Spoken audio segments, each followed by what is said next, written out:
Bonjour à tous! Nous voici à notre dernière présentation du cours de Semi-conducteur 2. Nous allons parler aujourd'hui des oscillateurs et nous allons débroussailler un peu le principe de ces circuits très intéressants que vous allez probablement voir dans différents systèmes radio ou autres systèmes qui doivent établir des fréquences bien précises et des oscillations perpétuelles. Donc, nous allons regarder quelques types de circuits. Évidemment, ce n'est qu'un survol. Nous allons donc voir quelques principes et quelques exemples des oscillateurs. Allons-y. Tout d'abord, qu'est-ce qu'un oscillateur et quel est son principe de base? Eh bien, un oscillateur, c'est un circuit qui va produire un signal alternatif, un signal AC qui peut avoir différentes formes, sinusoïdale, triangulaire, forme carrée, ainsi de suite. Mais tout cela à partir d'une alimentation continue. Donc à partir, par exemple, d'un signal de plus 5 volts ou de plus 15 volts continu, nous allons être capables de produire un signal alternatif qui va se répéter continuellement.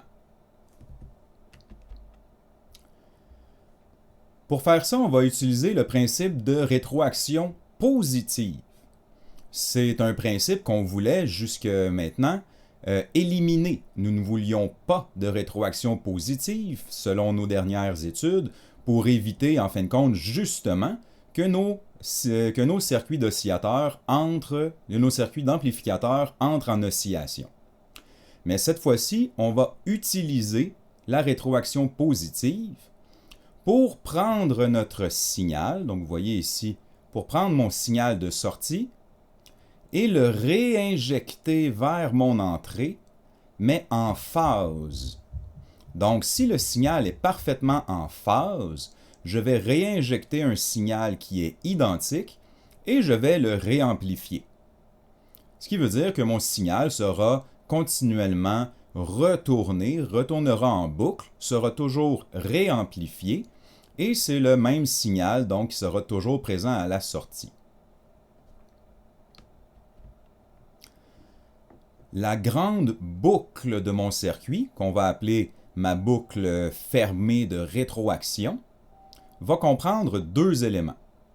Tout d'abord, un amplificateur, que vous voyez par son symbole en haut ici, et un circuit qu'on va appeler le circuit de rétroaction, dans lequel il y a un certain effet de filtre pour conserver uniquement la fréquence qui nous intéresse.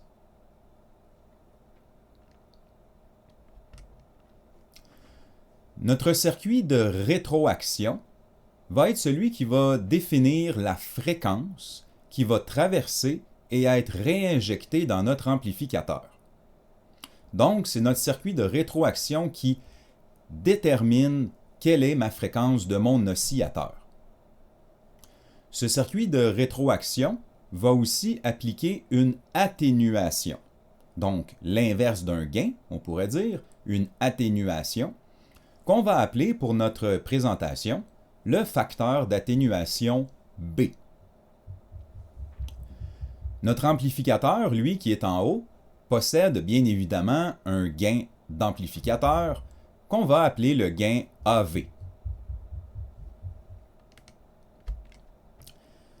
Pour qu'un oscillateur fonctionne correctement, il doit répondre à deux conditions très importantes. Ces deux conditions forment le principe d'un oscillateur, justement. Ma première condition est que je dois avoir un déphasage total de 0 degré. Ce qui veut dire que mon signal de sortie doit être exactement en phase avec le signal que je réinjecte à l'entrée. Je dois avoir un déphasage de 0 degré entre mon signal de sortie et celui que je réinjecte. C'est exactement le signal qui est réinjecté qui sera réamplifié, puis qui sera réinjecté et réamplifié et ainsi de suite continuellement.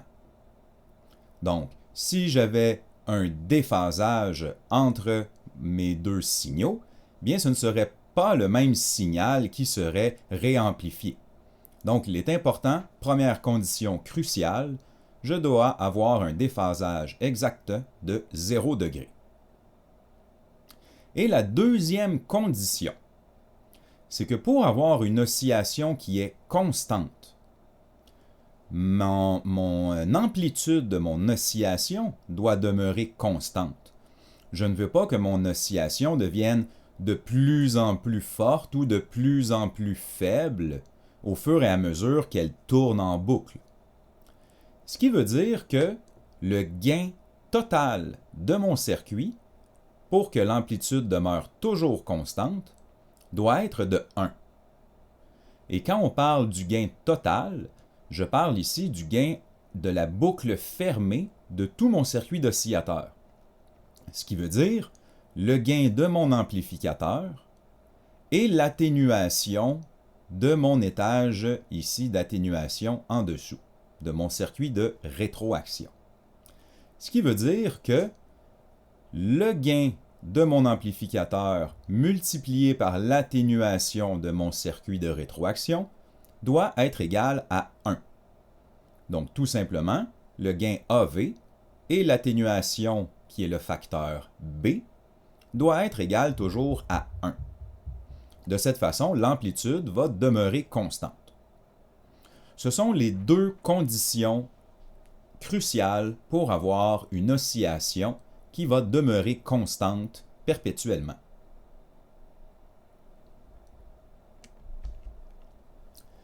Regardons maintenant quelques exemples de circuits qui vont utiliser un circuit RC, donc un circuit constitué d'une résistance, d'une ou des résistances et d'un ou plusieurs condensateurs dans la boucle de rétroaction. Donc dans le circuit de rétroaction, dans le bas, nous allons utiliser un circuit RC qui va faire le travail d'un certain effet de filtre. C'est ce circuit RC qui va déterminer la fréquence qu'on va appeler fréquence de résonance. La fréquence de résonance, c'est la fréquence de l'oscillateur. C'est la fréquence qui va traverser mon circuit de rétroaction et qui sera réinjectée à chaque tour, on pourrait dire à chaque cycle de mon oscillateur.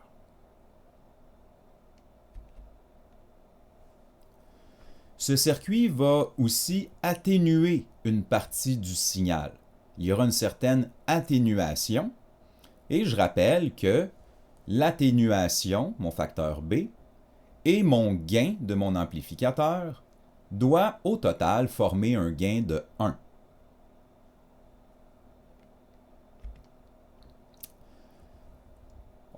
Il existe évidemment plusieurs types d'oscillateurs qui utilisent des circuits ARC. Nous allons seulement regarder 2 dans le cadre de notre cours, mais il y en a évidemment beaucoup d'autres. Les oscillateurs à circuit ARC sont typiquement utilisés pour des relativement faibles fréquences, ce qui veut dire des fréquences en bas de 1 MHz.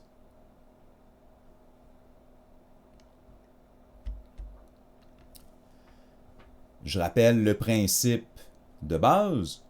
Si, par exemple, j'ai un circuit avec un amplificateur qui aurait un gain de 6, mon facteur d'atténuation pour le circuit ARC de rétroaction devrait tout simplement être de 1/6. De cette façon, l'amplification de 6 et l'atténuation de 1/6 forment ensemble un gain total de 1, ce qui assure que l'amplitude va demeurer constante. Si mon facteur d'atténuation est de 1/3, mon gain devrait tout simplement être de 3. Et encore une fois, j'ai un gain total en boucle fermée de 1. Regardons un premier circuit. Circuit qu'on appelle l'oscillateur à pont de Wayne. Cet oscillateur utilise un principe de déphasage. Notre but, et je rappelle la première condition de notre oscillateur, c'est d'avoir un déphasage de 0 degré entre le signal de sortie et le signal qui est réinjecté. Avec cet oscillateur, avec le principe de l'oscillateur à pont de Wayne, nous allons réinjecter uniquement les fréquences qui ont 0 degré de déphasage. Le circuit RC qui est utilisé, comme nous le voyons ici, R1, C1, donc résistance condensateur RC, ainsi que le circuit C2, R2, donc condensateur résistance, un autre circuit RC.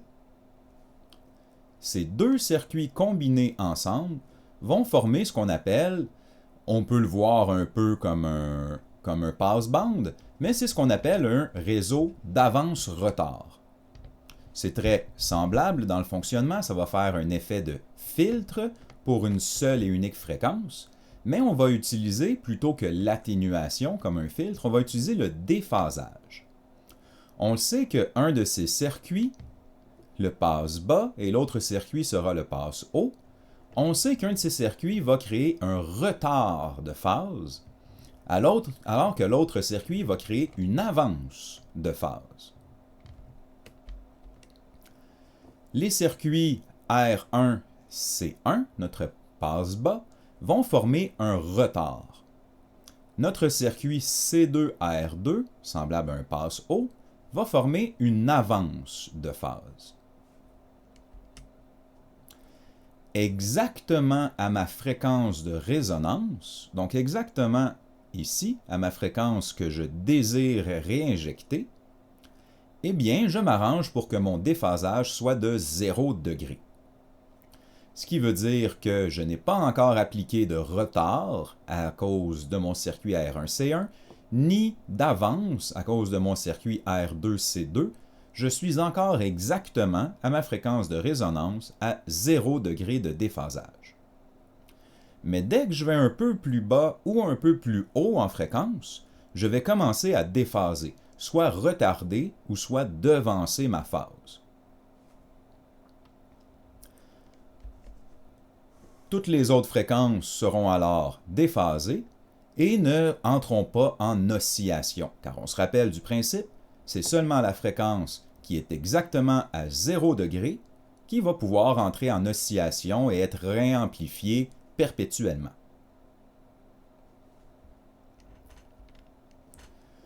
Dans ce type de circuit, si mes résistances et mes condensateurs sont identiques, mon réseau d'avance-retard va créer une atténuation bien précise à la fréquence de résonance de 1/3. Il y aura 1/3 de l'amplitude de sortie qui sera réinjectée vers l'entrée. Donc, mon circuit de rétroaction va avoir un facteur d'atténuation de 1/3.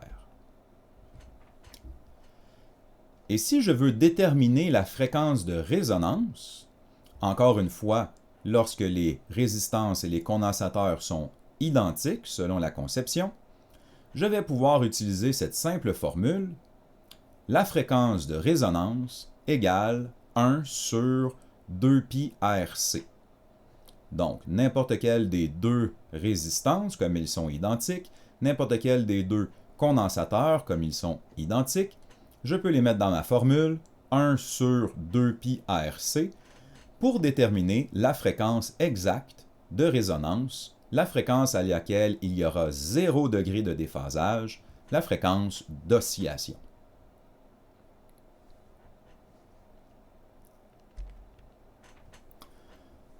Mon oscillateur à pont de Wayne va donc combiner deux éléments. Je vais combiner ici un amplificateur branché en non-inverseur. Vous voyez le signal qui entre dans la borne plus, la rétroaction qui est sur la borne moins. J'ai donc bel et bien un ampli non-inverseur.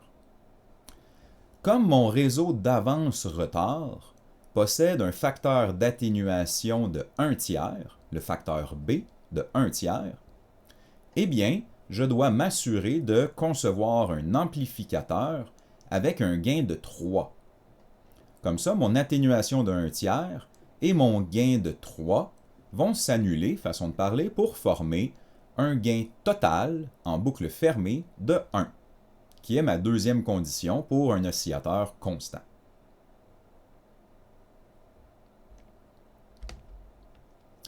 Mes deux conditions sont donc respectées. J'ai une atténuation de 1/3 et un gain de 3, ce qui me fait un gain total de 1. Et seulement la fréquence que je désire sera déphasée de 0 degré et sera donc réinjectée en oscillation. Toutes les autres fréquences seront déphasées et ne permettront pas une oscillation. Voilà pour notre premier exemple d'oscillateur.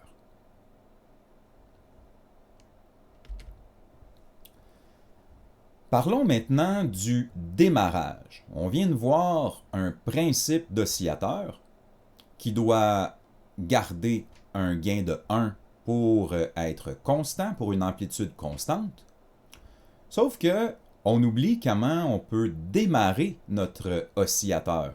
Qu'est-ce qu'on fait lorsqu'on le démarre pour qu'il atteigne cette amplitude et ensuite la conserve? Eh bien, tout d'abord, quel est mon principe de démarrage? Tout simplement, on doit se fier un peu à l'imprécision de nos composants. Quand on va appliquer une alimentation sur notre circuit, il va toujours y avoir des petites variations à la sortie. Ce ne sera jamais une parfaite ligne à 0 qui sera à ma sortie. Il va toujours y avoir un peu de bruit, une petite variation qui va déclencher mon principe d'oscillation. Je vais donc appliquer ici mon alimentation et il va y avoir une petite variation à ma sortie qui sera le début de mon oscillation. Vous voyez ici une petite oscillation. Pendant mon démarrage, eh bien, je dois un peu tricher. Je dois avoir un gain qui est momentanément plus grand que 1. De cette façon, je vais être capable d'augmenter l'amplitude de l'oscillation jusqu'au niveau désiré. Donc, pendant mon démarrage, ici, je dois évidemment avoir un gain plus grand que 1 dans ma boucle fermée. Parce que comme ça, ma petite oscillation va pouvoir être amplifiée jusqu'à atteindre un niveau suffisant. Et lorsque j'ai atteint ce niveau de mon oscillation, eh bien, je dois trouver un principe pour stabiliser maintenant mon gain à 1, pour conserver cette amplitude de mon oscillation et la garder constante. Donc, pendant les quelques microsecondes peut-être que dure mon démarrage, je dois avoir ici un gain momentanément supérieur à 1. Et lorsque j'atteins une amplitude adéquate, je vais modifier mon gain pour qu'il devienne égal à 1, mon gain boucle fermée évidemment, et je vais conserver l'amplitude par la suite. Donc ça, c'est le principe de démarrage. Il y a évidemment beaucoup de circuits qui permettent de démarrer un oscillateur. Nous allons en regarder seulement un, pas mal le plus simple, je vous dirais, mais tous les autres circuits de démarrage vont un peu se baser sur le même, on va avoir le même but, ce qui veut dire momentanément avoir un gain supérieur à 1 le temps du démarrage. Voici un circuit de démarrage que nous pouvons appliquer à l'oscillateur à pont de Wayne que nous avons étudié. Nous savons qu'au démarrage, le gain doit être légèrement plus grand que 1 pendant un certain temps. Et ensuite, lorsque mon amplitude est atteinte, je dois me stabiliser et limiter mon gain maintenant à 1. Vous voyez bien ici mon circuit d'oscillateur à pont de Wayne avec ici en bas son circuit de rétroaction qu'on appelle avance-retard, en anglais lead-lag, donc avance-retard, qui va affecter de 1/3 avec son facteur d'atténuation et ne laisser passer que ma fréquence désirée. En haut ici, j'ai mon amplificateur dont l'amplification est déterminée, comme nous savons bien, par ARF sur ARI.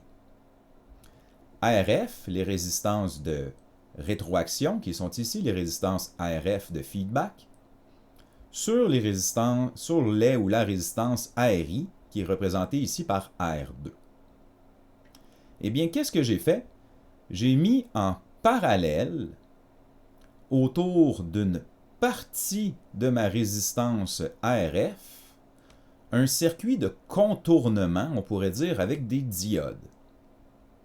Qu'est-ce qui va se passer avec ce circuit? Eh bien, mes diodes Zener sont positionnés pour contourner une partie de ma résistance ARF. Si je change ARF dans ma formule moins RF sur RI, qui est égal à mon gain, bien évidemment, je vais faire varier mon gain.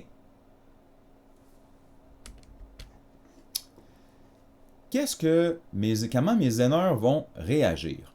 Pour que mes Zener deviennent passantes, pour qu'une Zener devienne passante, ben, il faut bien évidemment que j'atteigne la tension V Zener. Et comme l'autre Zener est placée dans l'autre sens, elle agira comme une diode et aura donc besoin d'une tension de 0,7 à ses bornes pour devenir passante. Donc, tant que mon amplitude de sortie, ici, ne dépasse pas, est sous la limite de V Zener plus 0,7, donc V Zener, on pourrait dire de D2 plus 0,7, mes deux diodes seront bloquées. C'est comme si elles n'existaient pas. Je peux tout simplement les enlever de mon circuit lors de mon calcul. Si les deux Zener sont bloqués, il n'y a pas encore assez de tension pour les rendre passantes, quelle est ma résistance RF? C'est bien évidemment R1 plus R3.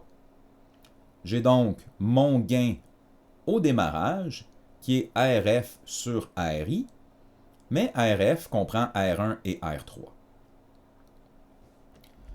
Lorsque j'ai atteint une amplitude suffisante, ce qui veut dire que mon amplitude de sortie a atteint ou a dépassé la tension V Zener plus 0,7. Eh bien, qu'est-ce qui arrive alors à mes diodes? Elles sont considérées passantes. Quand elles sont passantes, on peut un peu les voir comme des courts-circuits. On peut donc dire qu'ils ont une résistance équivalente très proche de 0 ohm. C'est comme si je contournais, je bypass, je contourne ma résistance R3. En faisant ceci, c'est comme si, lorsque je calcule mon RF sur RI, je ne compte que R1 comme résistance RF, étant donné que je contourne à l'aide des diodes la résistance R3, qui est donc équivalent à 0 ohm. Quand je vais faire donc mon calcul de mon gain, ce sera RF moins RF sur RI, et RF sera tout simplement égal à R1, comme je contourne R3. C'est ainsi que je vais diminuer mon gain lorsque j'atteins une amplitude suffisante. Gardez ces informations en tête et nous allons faire tout de suite un exemple.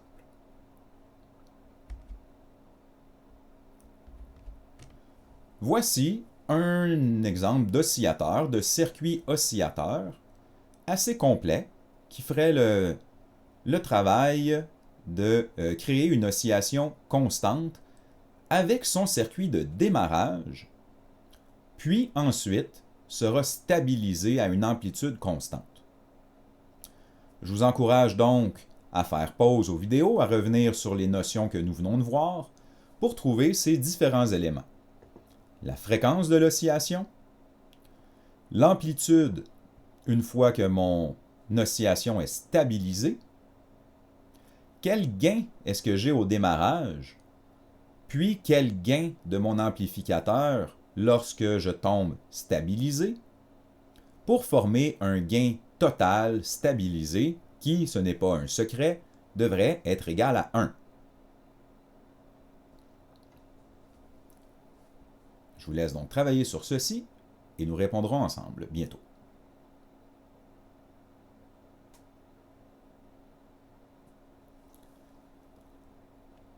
Allons-y.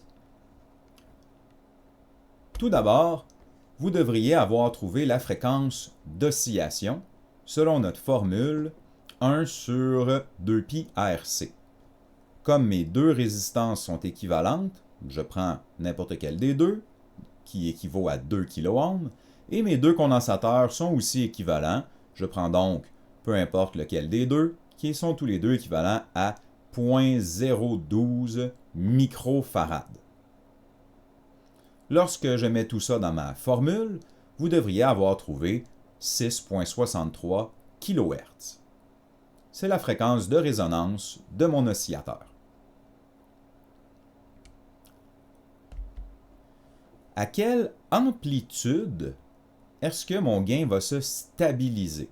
Eh bien, je sais que ça a rapport avec mes diodes Zener ici. Lorsque je vais avoir atteint une amplitude suffisante, ce qui est équivalent à 0.7 plus V Zener, donc j'ai une Zener de 3.3 volts, plus une diode de 0.7, ce qui me forme 4 volts. Mon oscillation sera donc stabilisée à 4 volts. Quand je suis en démarrage, eh bien mes diodes sont bloquées.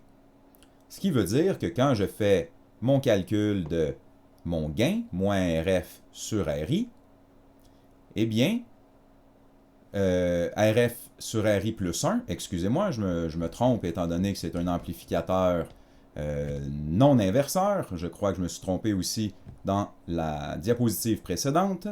C'est donc bien RF sur RI plus 1 plus RF sur RI. J'ai ici 33 kΩ sur 11 kΩ plus 1 me forme un gain de 4. 1 plus RF sur RI. Lorsque j'atteins 4 volts, eh bien mes diodes deviennent passantes. On peut donc dire que je contourne ma 11 kΩ ici et je ne me ramasse seulement qu'avec RF et RI de 22 kg et de 11 kg. Si je fais donc encore ma formule non inverseur, 1 plus RF sur RI, 1 plus 22 sur 11, 1 plus 2 me donne bien 3. Comme mon circuit d'avance-retard qui est en bas, nous le savons, applique un facteur d'atténuation de 1 tiers, eh bien, quand je suis stabilisé, j'ai un gain de 3 et une atténuation de 1 tiers. En boucle fermée, j'ai bien un gain constant de 1 qui va conserver mon amplitude. Voilà pour notre premier exemple complet. Donc, c'est un exemple assez important à bien maîtriser, notre premier oscillateur.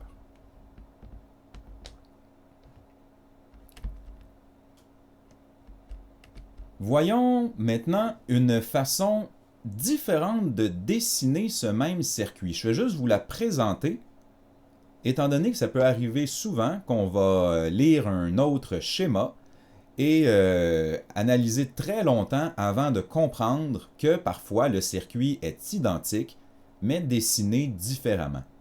Regardez ici notre circuit, notre oscillateur que nous connaissons, avec la rétroaction en bas, le gain ici en haut.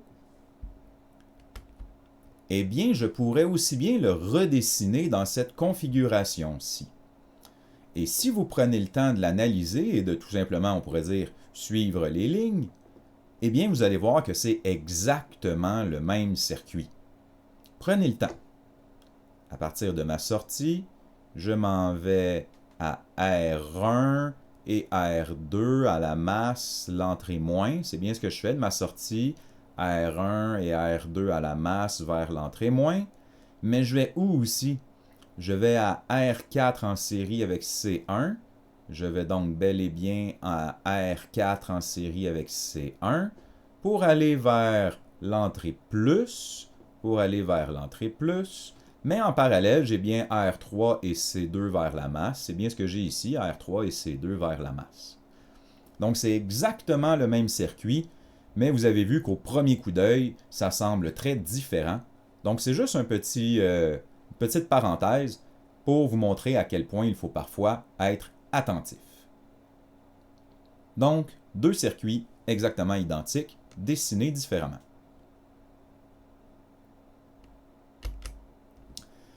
Regardons un deuxième exemple de circuit qui utilise des composants RC dans son circuit de rétroaction.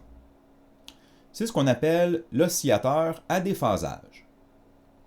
On utilise encore le même principe. Il n'y a que les fréquences à 0 degré de déphasage qui seront réamplifiées et vont entrer en oscillation. Qu'est-ce que je fais avec ce circuit? Eh bien, j'applique 3 circuits de déphasage. C1R1, C2R2 et C3R3 qui vont chacun appliquer un déphasage.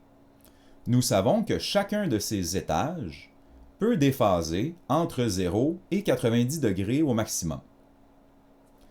Nous allons donc, dans la conception, définir des valeurs de condensateur et de résistance qui vont déphaser exactement de 60 degrés par étage la fréquence que je désire entrer en résonance, la fréquence d'oscillation que je désire.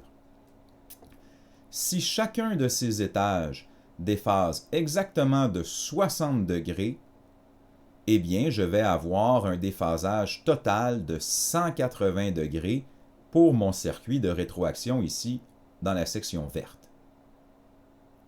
J'ai donc 180 degrés de déphasage exactement pour ma fréquence de résonance.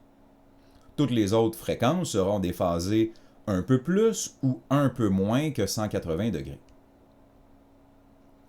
Et cette fois-ci, j'utilise un ampli inverseur. Au lieu de, dans l'exemple précédent, des amplis non inverseurs, j'utilise un ampli inverseur qui lui aussi va créer 180 degrés de déphasage. Ce qui veut dire que 180 degrés de mon inverseur et 180 degrés de mon circuit de résonance va me donner un déphasage total de 360 degrés ou l'équivalent de 0 degré. Je vais donc réinjecter un signal qui n'est absolument pas déphasé ou déphasé de 360 degrés, donc un déphasage équivalent à 0, et il y a seulement cette fréquence qui sera donc réamplifiée et va revenir, va tourner, être réinjectée et va osciller dans mon circuit. C'est mon principe d'oscillateur à déphasage. Regardons maintenant quelques exemples d'oscillateurs, mais qui, au lieu d'utiliser des circuits, des composants RC dans le circuit de rétroaction, on va utiliser un circuit LC, ce qui veut dire un circuit combinant des bobines et des condensateurs.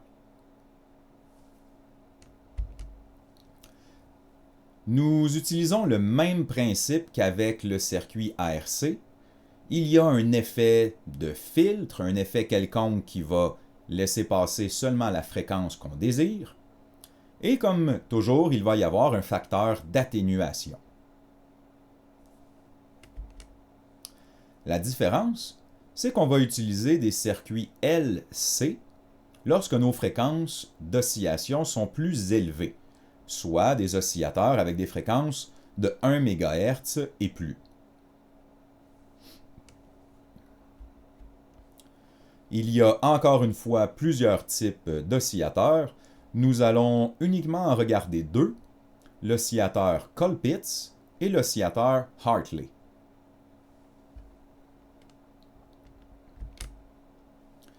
Cette fois-ci, c'est encore le circuit LC, donc le circuit de rétroaction, qui détermine ma fréquence. Mais ma formule est un petit peu changée. Comme j'ai un effet bobine dans ma formule, eh bien, je dois appliquer la formule 1 sur 2π racine carrée de LC. C'est donc ma petite formule modifiée algébriquement pour faire place à mon effet bobine, le L qui est ici, au lieu de simplement ma résistance. Donc, 1 sur 2π racine carrée de LC. Faites attention que la racine carrée soit appliquée au facteur LC avant tout. Voici un exemple, notre oscillateur Colpitts. L'oscillateur Colpitts, vous voyez ici, j'ai mon circuit de rétroaction avec bobine et condensateur, et j'ai mon amplificateur en haut. Ma fréquence de résonance, comme nous le savons, est supposée être égale à 1 sur 2π LC. Par contre, ici, j'ai deux condensateurs qui n'ont pas la même valeur. Comment je vais faire pour savoir mon composant C ici? Eh bien, ce sera 2π LC total. Quel est mon C total? Comment est-ce que je fais pour additionner deux condensateurs? Eh bien, c'est avec la formule, on pourrait dire, équivalente aux résistances en parallèle. Deux condensateurs en circuit se calculent comme des résistances en parallèle. Mon condensateur total CT sera donc tout simplement C1 à la moins 1 plus C2 à la moins 1, tout ça à la moins 1. Ou la formule que vous désirez utiliser pour mettre les composants, l'équivalent de composants en parallèle, pour calculer vos deux condensateurs C1 et C2 en série. Lorsque vous avez calculé l'effet condensateur total, vous pouvez donc mettre votre formule en application 1 sur 2π racine carrée de L, ici, ma bobine en haut qui est unique, et CT, qui est mes deux condensateurs ici additionnés, selon la formule ici présente. C'est ainsi que je vais calculer la fréquence de résonance, la seule fréquence qui pourra traverser mon circuit de rétroaction LC. Je dois aussi avoir une idée de l'atténuation que va créer ce circuit. Donc évidemment, mon circuit ici va créer une atténuation. Je dois compenser avec mon amplification pour avoir un gain de 1 pour une oscillation constante. Eh bien, dans un oscillateur Colpitts, ma formule pour mon facteur d'atténuation est tout simplement C2 sur C1.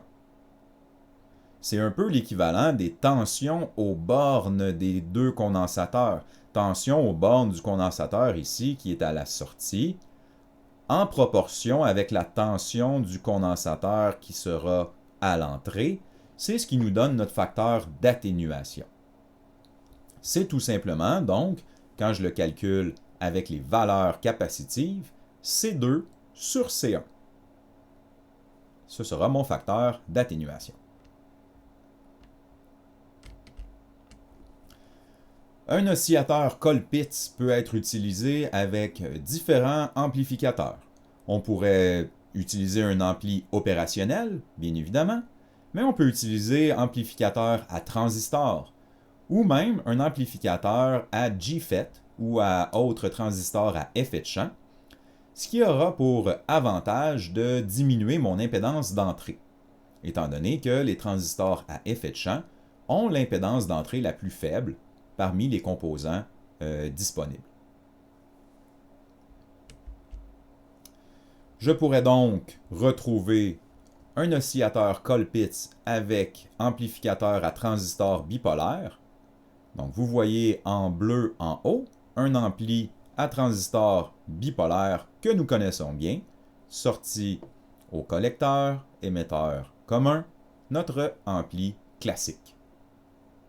Et j'ai en bas mon circuit de rétroaction LC avec ma bobine et mes deux condensateurs en montage Colpitts. Je pourrais aussi bien avoir un amplificateur à GFET. Vous pouvez voir ici un amplificateur sortie au drain, source commune, amplificateur à GFET classique, avec le circuit en montage Colpitts pour la rétroaction en bas. Ce sont deux exemples de circuits qui fonctionneraient bien pour un oscillateur Colpitts.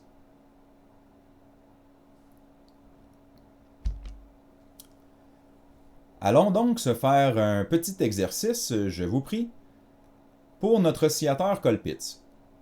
Donc, vous devriez être en mesure de trouver notre fréquence de résonance selon les valeurs de mes condensateurs et de ma bobine ici en bas. Et vous devriez aussi trouver le gain que je devrais appliquer à mon amplificateur GFET. Donc, dans ma conception de mon ampli GFET, quel gain devrais-je avoir pour compenser l'atténuation de mon circuit de rétroaction en bas. Donc, je vous encourage encore une fois à faire pause, à prendre quelques minutes, et nous allons répondre ensemble sous peu.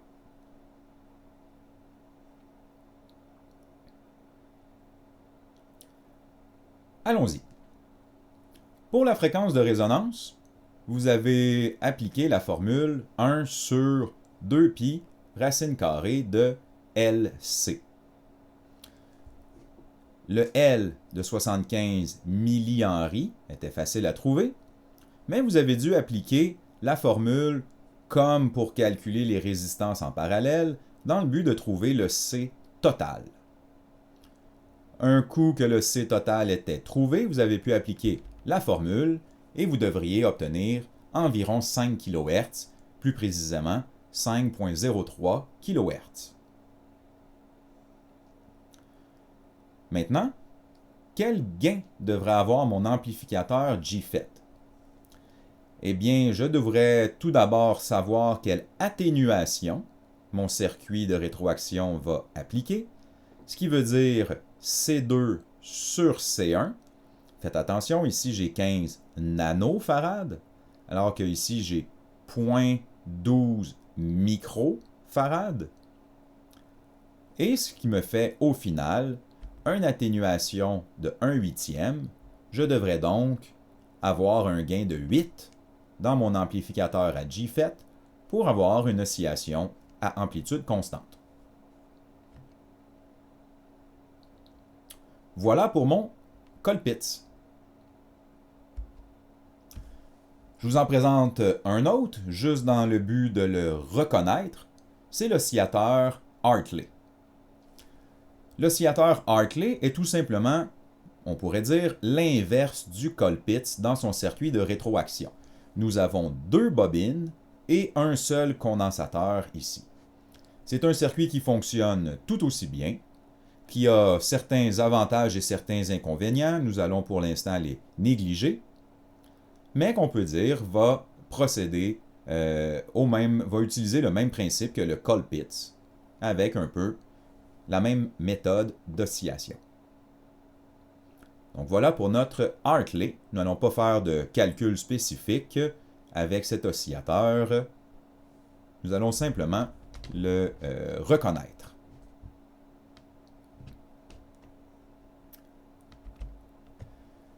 On peut utiliser aussi un autre principe au lieu d'utiliser des condensateurs, des bobines ou des résistances dans mon circuit de rétroaction. Je peux utiliser un composant qui s'appelle un cristal de quartz. Un cristal de quartz a un phénomène qu'on appelle un phénomène piézoélectrique, qui est un phénomène, en fin de compte, qui copie les fréquences, mais qui possède une fréquence de résonance qui lui est naturelle. Chaque cristal de quartz, on pourrait dire, aime bien osciller à une certaine fréquence. Donc, si on lui envoie toute une série de fréquences, il va un peu faire un effet de filtre. Il va recopier la majorité des oscillations, mais il va produire une tension plus élevée à sa fréquence de résonance naturelle. Donc, comme chaque cristal a une fréquence naturelle qui lui est propre, c'est la fréquence qui va avoir l'amplitude la plus élevée à la sortie du cristal. Évidemment, vous allez voir dans d'autres cours qu'un cristal de quartz et l'effet piézoélectrique peut avoir beaucoup d'autres applications. Vous allez peut-être le voir dans les microphones lorsqu'on applique une compression mécanique sur un piézoélectrique, mais dans notre cadre de notre étude des oscillateurs, nous utilisons vraiment l'effet de copie de fréquence avec une amplitude plus élevée à sa fréquence naturelle. La fréquence naturelle, c'est la fréquence qui sera notre fréquence d'oscillation. Par contre, si je veux ajuster ma fréquence, parce que je possède par exemple un cristal de quartz de 100 kHz, mais je désire un oscillateur qui va donner 90 kHz, eh bien je peux un peu tricher la fréquence de résonance du cristal de quartz en lui ajoutant des circuits de condensateur. Ça va donc permettre d'ajuster ma fréquence de résonance de mon cristal de quartz.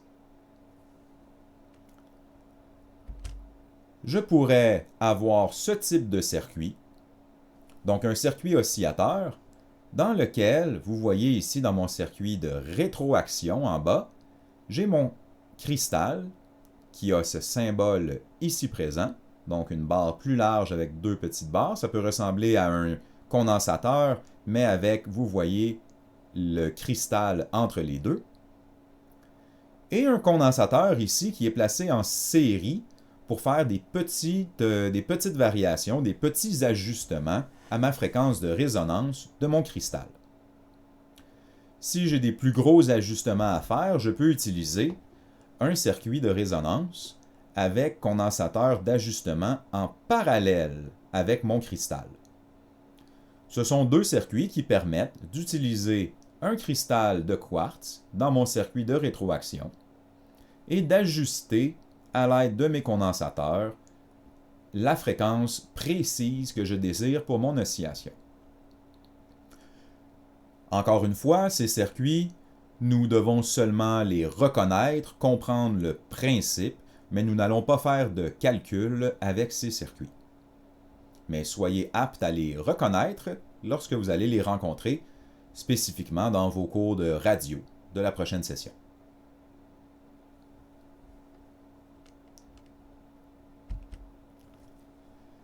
Nous allons maintenant regarder quelques oscillateurs qui peuvent nous donner des ondes qui ne sont pas des ondes sinusoïdales. Pour l'instant, on a vu uniquement des oscillateurs qui donnent des ondes sinusoïdales. Mais on pourrait très bien avoir un oscillateur qui donne des formes d'ondes triangulaires ou rectangulaires ou d'autres formes d'ondes, dépendamment mes besoins.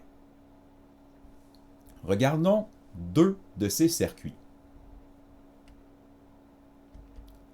Tout d'abord, regardons un oscillateur à ondes triangulaires.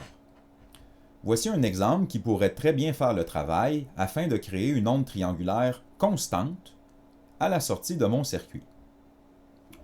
J'utilise ici deux montages d'amplis opérationnels que nous connaissons très bien. J'ai un intégrateur ici, donc résistance condensateur en circuit de rétroaction. J'ai bien mon intégrateur. Mon intégrateur, je vous rappelle, va créer l'air sous la courbe.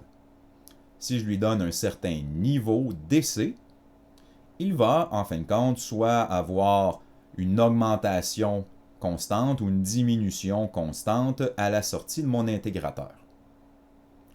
Et la sortie de mon intégrateur, justement, va revenir jusqu'à mon premier étage qui est un comparateur. Comparateur par rapport à la masse, donc niveau de référence 0. Mon comparateur va changer d'état selon évidemment la sortie. Est-ce que mon niveau ici est plus haut ou plus bas que ma référence de 0? Qu'est-ce qui va donc se passer? Eh bien, prenons une hypothèse de départ. Si mon comparateur est à moins Vmax, ce qui veut dire que ma borne moins est gagnante, l'emporte. J'ai une tension de moins Vmax ici à ma sortie, peut-être moins 15 volts. Nous le savons, comme mon intégrateur est un intégrateur en montage inverseur, une tension négative constante va donner une pente positive à ma sortie. Donc j'ai ici une tension de mon comparateur négative. Mon intégrateur va avoir une tension qui augmente graduellement, une pente positive. Lorsque je vais avoir atteint un certain niveau, lorsque ma tension sera assez haute, ma tension de sortie, lorsqu'elle est assez haute ici, eh bien c'est ma borne plus qui va gagner par rapport à ma borne moins.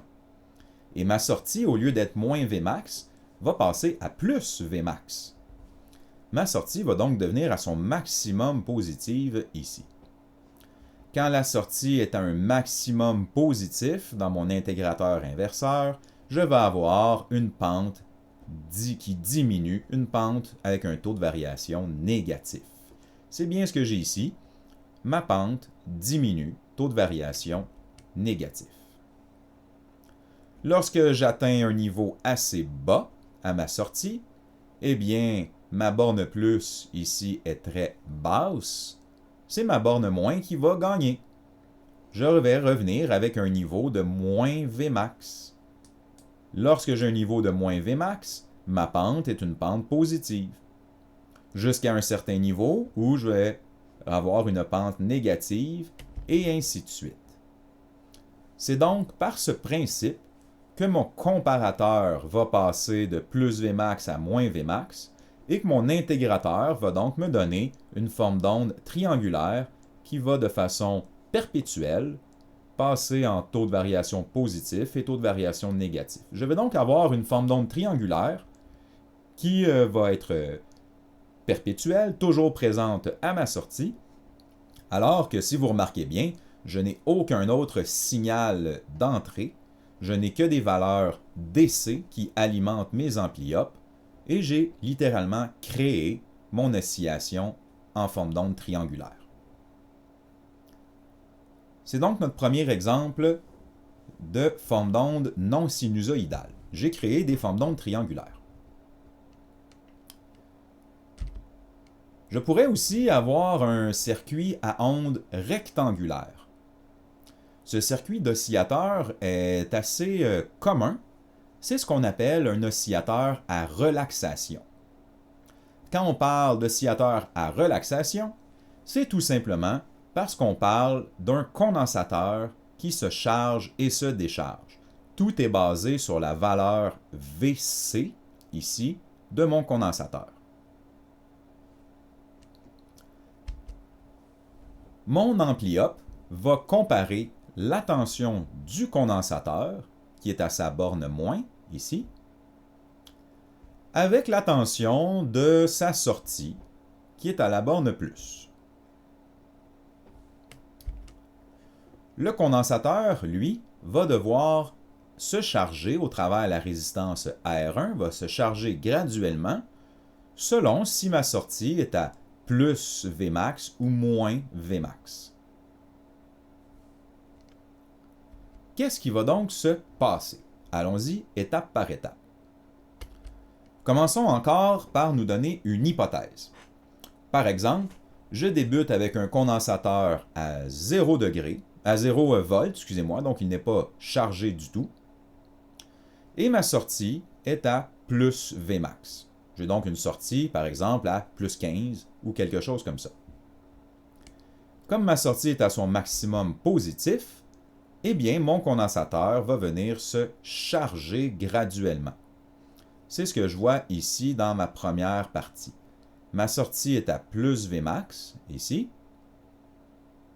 et mon condensateur va donc se charger graduellement. Ma tension positive va aller charger graduellement mon condensateur.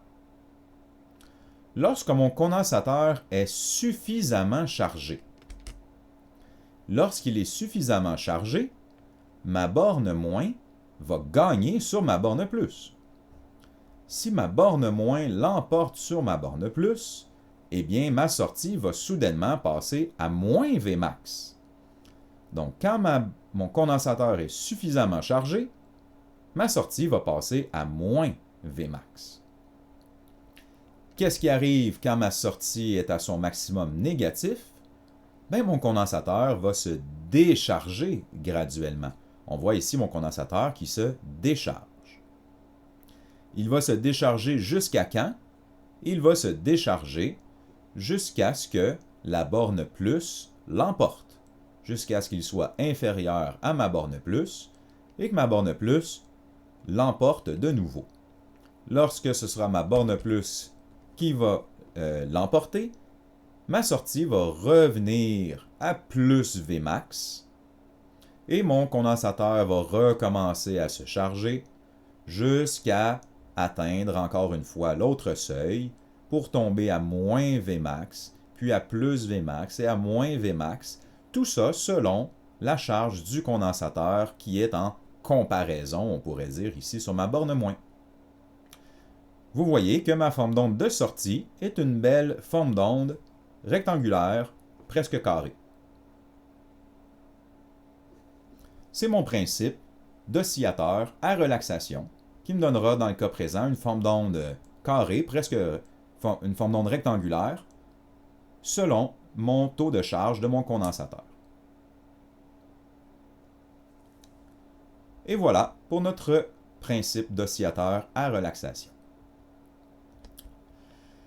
Ça fait donc le tour de ce que nous avions à étudier dans notre cours de semi-conducteur 2. Je rappelle que tout ce que nous avons vu est basé sur le manuel Floyd, donc qui est en référence à la fin de chacune de mes présentations, sur le Floyd 9e édition, qui est disponible. Vous pouvez l'emprunter à la bibliothèque, le trouver en format électronique, évidemment, si vous voulez continuer vos études. Nous n'avons, dans notre cours, nous n'avons que le temps de faire un survol des différents principes d'électronique.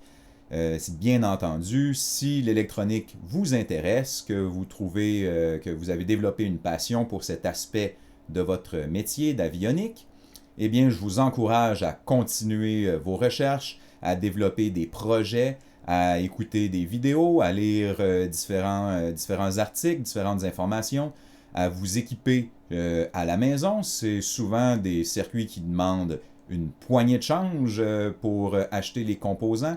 Donc, je vous encourage à pousser votre connaissance. Le reste de votre apprentissage vous appartient à partir de ce moment-ci et je vous y encourage si cela vous intéresse. Je vous souhaite évidemment à tous la meilleure des chances pour tous vos examens de fin de session. Je suis sûr qu'il n'y aura pas de problème dans notre cours de semi-conducteur 2, mais je vous envoie toutes les meilleures chances pour tous vos autres cours aussi. En terminant, je vous laisse sur un petit bonus. C'est un autre principe d'oscillateur qu'on n'a pas étudié pendant notre présentation et pour lequel je ne vous donnerai pas de réponse et d'explication, étant donné que vous êtes maintenant entièrement à mesure de comprendre ce type de circuit, même si vous ne l'auriez jamais vu, et être capable de l'analyser et de l'expliquer sommairement quel est son principe. Donc, vous voyez ici qu'on a un oscillateur qui utilise 2 transistors, et je vous laisse quand même une piste de réflexion. Nous avons 2 condensateurs C1 et C2, qui vont se charger et possiblement donc qui vont pouvoir contrôler la base de nos transistors Q1 et Q2. Pour pouvoir comprendre cet exemple, gardez en tête qu'en électronique, il n'y aura jamais un condensateur et une résistance R1-C1 qui vont se charger exactement à la même vitesse qu'un autre circuit, par exemple R2-C2. Ce qui veut dire que je ne vais pas atteindre le même point au même moment, et donc mon déclenchement, parce qu'il va évidemment avoir un déclenchement de Q1 et de Q2, mon déclenchement ne va pas se passer au même moment. C'est comme ça que je vais pouvoir créer mon oscillation. Je vous laisse donc analyser ce circuit et vous obtenir la satisfaction, en fin de compte, d'une énigme résolue de toutes parts par vous-même. Je vous souhaite encore une fois une excellente fin de session. Ça m'a fait un grand plaisir de collaborer avec vous et à bientôt.